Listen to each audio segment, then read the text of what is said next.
The second half of Hal Draper's The Two Souls of Socialism, chapters 7 through 10, covers revisionism, so-called American socialism, 6 more strains of socialism from above, and concludes by asking the reader which side they're on.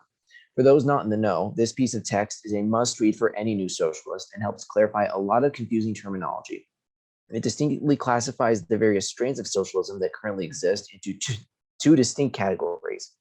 Socialism from above, philosophies of collectivized property that envision administration from above by an elite, whether intellectual, political, or technical, and socialism from below, power instead flowing from the workers themselves with decision-making capacities broadly distributed. The divide between these two souls of socialism, roll credits, Draper argues, underlies all other divisions such as reformist or revolutionary, peaceful or violent, democratic or authoritarian, etc. All right, chapter 7 covers so-called revisionism, which I originally thought was just another word for Stalinism, but that is not the case. The chapter lays out the basic ideas of revisionism, theorized by one Edward Bernstein, and thoroughly criticizes both the philosophy and its advocate. Bernstein took heavy influence from Fabianism, covered last chapter and in last week's presentation, and the two philosophies are quite similar because of it, which stood out to me. Draper describes, essentially like the Fabians, revisionism found its socialism in the inevitable collectivization of capitalism itself. It saw the movement towards socialism as the sum of the collectivist tendencies immanent in capitalism itself. It looked to the self-socialization of capitalism from above, through the institutions of the existing state. The equation of statification equals socialism is not the invention of Stalinism. It was systematized by the Fabian revisionist state socialist current of social democratic reformism, end quote. In other words, Bernstein's revisionism argues that socialism can be achieved through gradual peaceful reforms from within a capitalist system, or that socialism is just the next stage of capitalism. Bernstein's reformism argues for a form of bureaucratic collectivism more than a true worker state. Moreover, Bernstein also attacks the idea of a workers' democracy, choosing to define democracy as absence of class government, quote unquote. Bernstein is a real piece of work, to put it lightly, and among other things, supported colonialism, which should say everything that needs to be said about his theories. In short, Bernstein's revisionism concludes that violent revolution, or even the withering away of the state, would not bring about socialism, but by the classes coming together in harmony and slowly changing the bad bourgeoisie into beneficent democrats. This is lunacy, and these ideas helped lead Germany right into the claws of the Nazis. The chapter concludes by contrasting Bernstein with the greatest of all time, Rosa Luxemburg, who beautifully and rightfully argued that, in her own words, without the conscious will and the conscious action of the majority of the proletariat, there can be no socialism, and mistakes committed by a genuinely revolutionary labor movement are much more fruitful and worthwhile historically than the infallibility of the very best central committee. In other words, the proletariat rising up to determine its own destiny is the only way to a truly beneficial worker state. Scrolling down. Okay, chapter 8, the 100% American scene, describes some American socialist from above theories and Eugene Debs' socialist from below advocacy. Before we get to him, though, I immediately laughed out loud from how absurd Lawrence Gronlund's version of socialism from above is, detailed in his 1884 book, Cooperative Commonwealth. Gronlund, I don't know how to pronounce his name. I'll go with Gronlund. Gronlund advocates for a technocratic society where the right people, the smart people, and intelligentsia would be given power. That in itself is obviously very sketchy, but the part that really made me wheeze was when Draper describes Gronlund's reasoning for why this would be successful. Directly quoting Draper here, he is sure that his scheme will work, he explains, because it works so well for the hierarchy of the Catholic Church.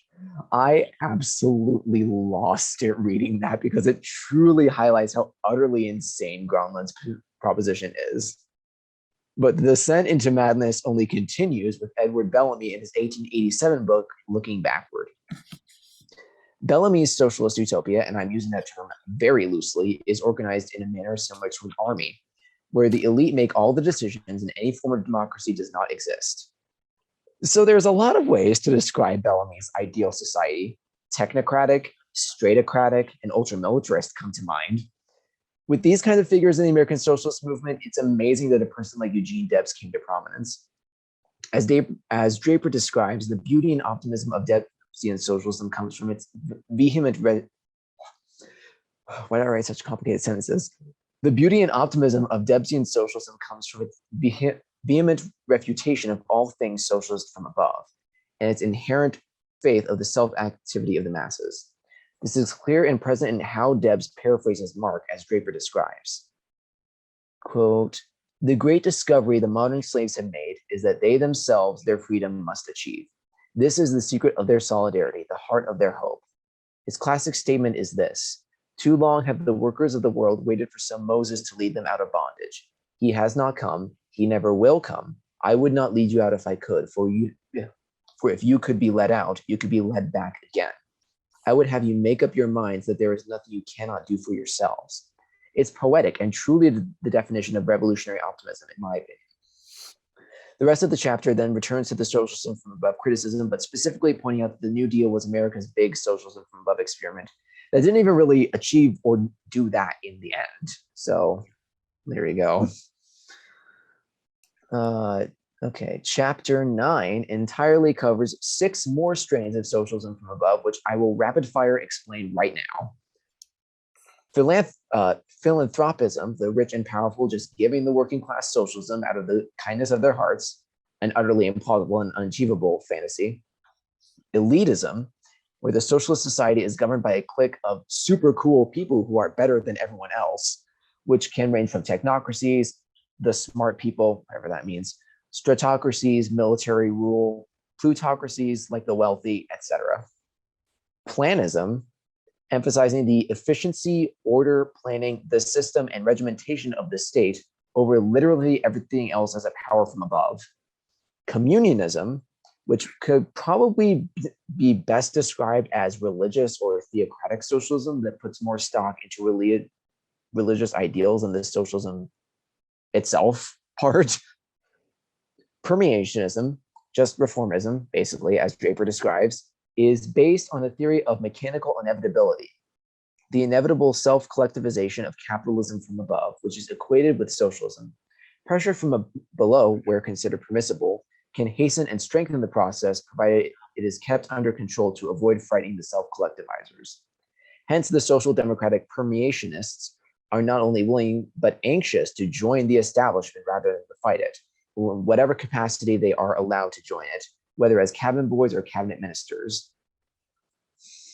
And finally, 6, socialism from outside, which is pretty much exactly what it sounds like, a twisted version of the domino theory that says that only outside intervention can bring about a true socialist state, which completely contradicts the proletariats oppressed by a capitalist state overthrowing the state themselves.